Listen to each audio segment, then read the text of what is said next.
fans, and welcome back to the channel. Again, those of you new to the channel, if you haven't already, slap that subscribe button and ding that bell so you don't miss upcoming episodes.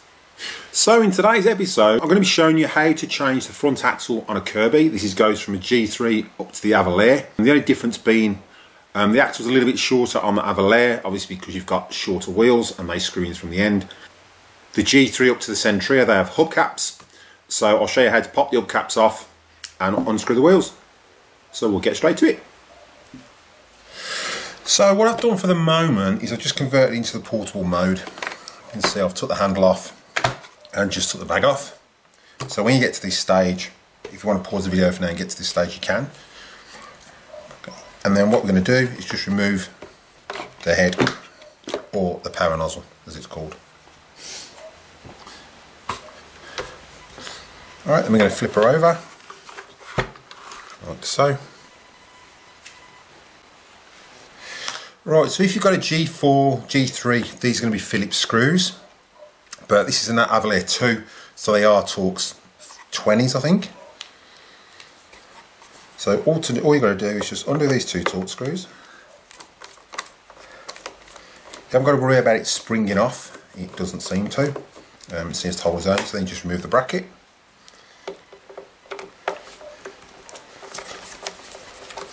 Undo that one. And then remove that bracket, like so.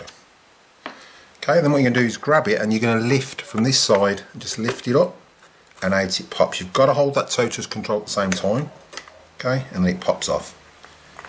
Okay, now what I'm going to do as well is I'll show you how to remove the wheels, because it's pointless taking it off and then not showing you how to remove those as well. Now if you look in the back of these, don't know if you can see, but there are like little pointy screws, pointy connectors. So what you have to do is look for them, and then what I do is I get a Torx bit with a hole in the end, just a thin one, and I push it on top of that, which pops that out. As you can see, just pops it off. Alright, then I spin it around and go to the next one. Try and keep in camera shot.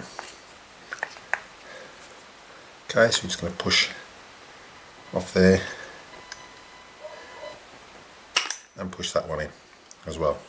Okay, the reason is if you try and prise it, what will happen is it'll put a white mark where these prongs are, which you don't want to do. You don't want to damage the plastic, so it's easier just to push them off from the inside.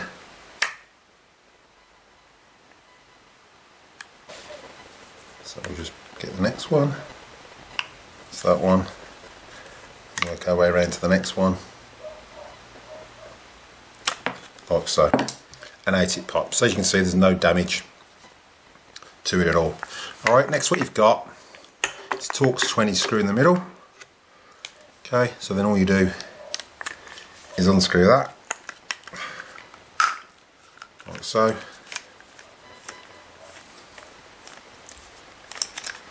And off it comes.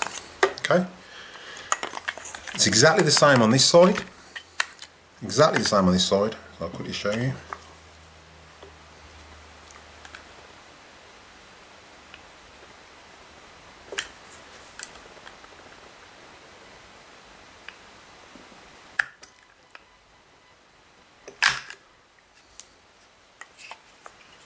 Okay, I just find if you use a Torx bit with a little bit of a hole in the middle, it sort of makes it easier to grip on the little prong. So that one, and the next one, and then the final one. Okay, and then again, all we do is undo that screw, like so. And off they come. Alright, well then what I normally do is just put a little bit of get your new axle, put a little bit of 3-in-1 in, slide your wheel back on, tighten her up. Okay, my only advice is get some grease, just some wheel bearing grease or something, because what I tend to do while I've got that off, so So we just push our cap back on, like so. Okay,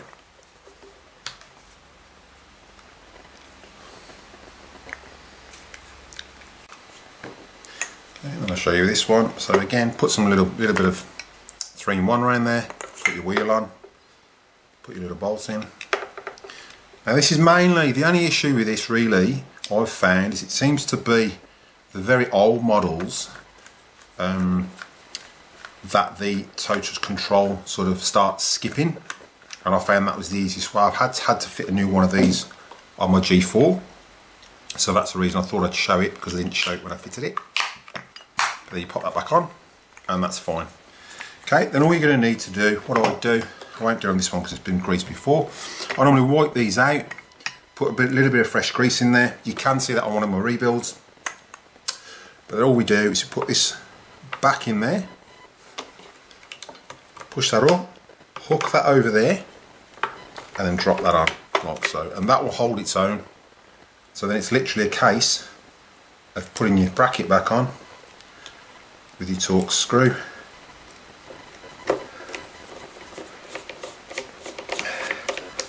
Now I'll put in the link below. You can buy these off eBay, so I'll put a link below of where I actually got mine from. Obviously I'm not replacing this one because this one's fine, but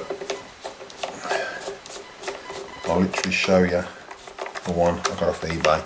So obviously if you've got an Avalir, then it'll be a little bit different. You won't have any hubcaps to remove, and it'll just be a screw through the middle. And the axle on the Avalir is actually shorter because the wheels go further over. Okay, then all we do is check she works, and that's it. Easy as. So this is a new one I got off eBay.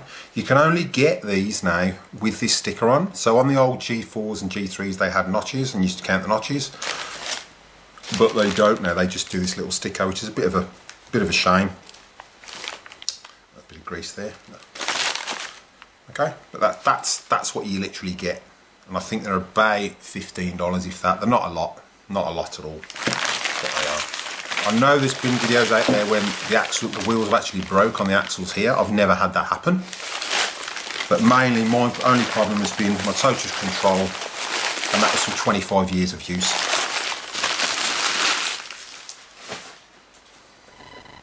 So welcome back. I hope you enjoyed the video. I hope it's a pretty easy tutorial. As I say, it doesn't take long, and the only issue I've ever had obviously was the total control. Some of you may have problems with axles breaking.